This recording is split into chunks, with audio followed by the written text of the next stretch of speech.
मेरा नाम है हरिया, मैं काम करता हूँ बहुत बढ़िया, खाता हूँ खाना और रोज गाता हूँ गाना। अरे यार, आज तो बहुत देर हो गई। इस खतरनाक जंगल को देखकर तो मेरे हाथ पैर ठंडे हो गए हैं। अगर मैं वक्त पर गांव नहीं पहुंचा तो मालिक बहुत नाराज हो जाएंगे। तभी हरिया को एक आवाज सुनाई देती है। सुनिए हरु जी। अरे, ये आवाज किसने दी? तभी हरिया को सामने कुछ दूर एक औरत खड़ी दिखाई देती है। अरे भाई, ये औरत अकेली इतनी रात को इस जंगल में क्या कर रही है? चलकर पूछना पड़ेगा। फिर हरिया अपनी बैलगाड़ी उस औरत के सामने लाकर रोक देता है और उससे पूछता है। अरे सुनिए, आप इतनी रात को इस खतरनाक जंगल में अकेली क्या कर रही हैं? तभी वो औरत मीठी आवाज में कहती है। अरे हरु जी, आप आ गए। मैं कब से आपका इंतजार कर रही थी। वैसे तो यहाँ से काफी लोग गुजर चुके हैं, लेकिन मैं खास आपका इंतजार कर रही थी। अच्छा, तुम सच कह रही हो? मुझे तो यकीन नहीं हो रहा है। वो क्या है ना, आज तक किसी ने मुझसे इतने प्यार से बात नहीं की। हाँ हरु जी, मैं सच कह रही हूँ। अब देर मत करिए और जल्दी से मुझे मेरे घर तक छोड़ दीजिए। हाँ, कौन सी बड़ी बात है, अभी छोड़ देता हूँ। आप मेरे पीछे बैलगाड़ी में बैठ जाइए और मुझे रास्ता बताते चलिए। फिर वो औरत हरिया की बैलगाड़ी में बैठ जाती है और हरिया बैलगाड़ी हाँकता हुआ आगे चल पड़ता है। फिर उस औरत के बताए हुए रास्ते पर चलते चलते हरिया बैलगाड़ी लेकर एक काली गुफा के आगे आकर रुक जाता है। हरिया उस औरत से पूछता है। देवी जी, आपका घर कहाँ है? यहाँ तो एक गुफा के अलावा और कुछ नहीं है। तभी अचानक वो औरत हवा में उड़ने लगती है। देखते ही देखते उसका सुंदर रूप एक डरावनी चुड़ैल में बदल जाता है और वो जोर जोर से हंसती है। अरे तू तो एक नंबर का बेवकूफ निकला। तू तो बड़ी आसानी से मेरी बातों में आ गया। अरे मर गया रे, ये तो एक चुड़ैल है। हे भगवान बचा ले, ये तो बड़ी डरावनी दिखाई दे रही है। और फिर अगले ही पल हरिया की बैलगाड़ी में रखा सारा सामान हवा में उड़ता हुआ उस काली गुफा के अंदर चला जाता है और वो चुड़ैल भी उस गुफा के अंदर जाकर कहीं गायब हो जाती है। हरिया ये नजारा देख बुरी तरह घबरा और परेशान हो जाता है। अरे, ये चुड़ैल तो मेरा सारा सामान लेकर गुफा में गायब हो गई। अब क्या होगा? अगर मैं गांव खाली हाथ गया तो मालिक मेरी अच्छी खबर लेंगे। मेरी इस बात का कोई यकीन भी नहीं करेगा। फिर आखिर वही हुआ।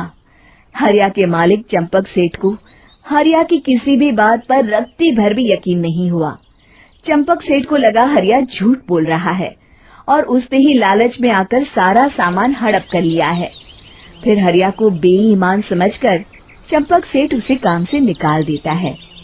अगले दिन अपनी दुकान में परेशान बैठा चंपक सेठ गुस्से में बड़बड़ाता है। अरे, दुकान में तो सामान बिल्कुल भी नहीं है। अब मुझे ही शहर जाकर सामान लाना होगा। फिर वो अपनी बैलगाड़ी लेकर शहर चला जाता है। शहर से सामान लेकर जब चंपक सेठ वापस गांव लौट रहा होता है, तभी उसे एक आवाज सुनाई देती है। चंपक जी, ओ चंपक जी। अरे, ये तो कोई मेरा नाम लेकर मुझे पुकार रहा है। फिर उस रास्ते में वही औरत खड़ी दिखाई देती है। फिर क्या था, हरिया की तरह चंपक सेठ भी उस औरत के पास अपनी बैलगाड़ी लेकर जाता है और वो भी उसकी चिकनी चुपड़ी बातों के मोह जाल में फंस जाता है। फिर चुड़ैल उसे भी अपनी गुफा तक ले जाती है और उसका सारा सामान लेकर गुफा में गायब हो जाती है। बेचारा चंपक सेठ लाचार होकर खाली हाथ गांव लौट आता है। फिर ये उस जंगल में रोज की बात हो जाती है। जो कोई भी शहर से कुछ लेकर गांव की तरफ लौटता, वो चुड़ैल उसे बेवकूफ बनाकर उसका सारा सामान लेकर गुफा में गायब हो जाती। एक दिन हरिया एक लकड़हारे को उसी जंगल की तरफ जाते हुए देखता है। फिर हरिया उसे रोकते हुए कहता है, अरे भाई, क्यों अपनी मौत को दावत दे रहे हो? मेरी बात मानो, आगे जंगल में मत जाओ, वहाँ एक बड़ी भयानक चुड़ैल रहती है।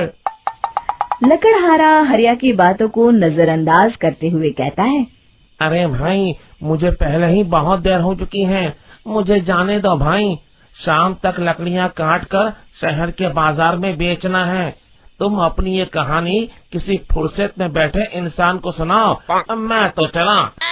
इतना कहकर लकड़हारा वहाँ से आगे जंगल की तरफ चला जाता है।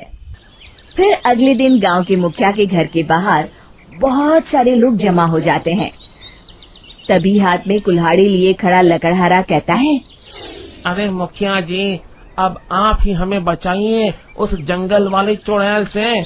हमारा सारा काम तो शहर से ही होता है। अरे मुखिया जी, उस चुड़ैल की वजह से तो मैं पूरी तरह बर्बाद हो गया हूँ। हम सबको मिलकर उस चुड़ैल का कोई इलाज करना पड़ेगा।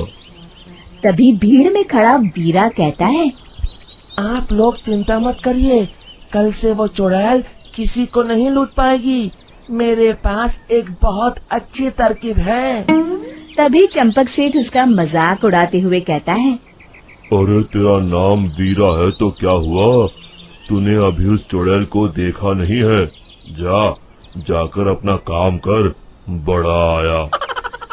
तब मुखिया जी कहते हैं, नहीं नहीं चंपक सेठ, मुझे लगता है हमें इस लड़के को एक मौका देना चाहिए।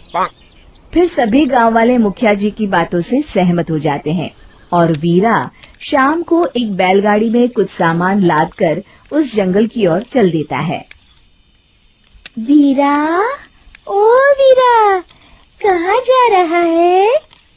तभी वीरा मुड़ के देखता है, वही चुड़ैल एक औरत के रूप में खड़ी है। अरे बहन जी, मैं आपको ही ढूंढ रहा था। देखिए, मैं आपके लिए क्या लाया हूँ। अरे वाह, तो खुद मेरे लिए इतना सामान लाया है। तू ही अकेला गांव में समझदार है। जरा देखो, मैं भी खोल के, बड़े भूख लगी है। जैसे ही चुड़ैल उस सामान पर से कपड़ा हटाती है, एक भगवान शिव की तेज रोशनी उसके अंदर मूर्ति से निकलती है और चुड़ैल अपने असली रूप में आकर जलने लगती है। अरे मैं जल रही हूँ, बचाओ! बचाओ! ओम नमः शिवाय! मर गई मैं! देखते ही देखते वो चुड़ैल राख के साथ उड़ जाती है और सभी गांव वाले भी वहां आ जाते हैं।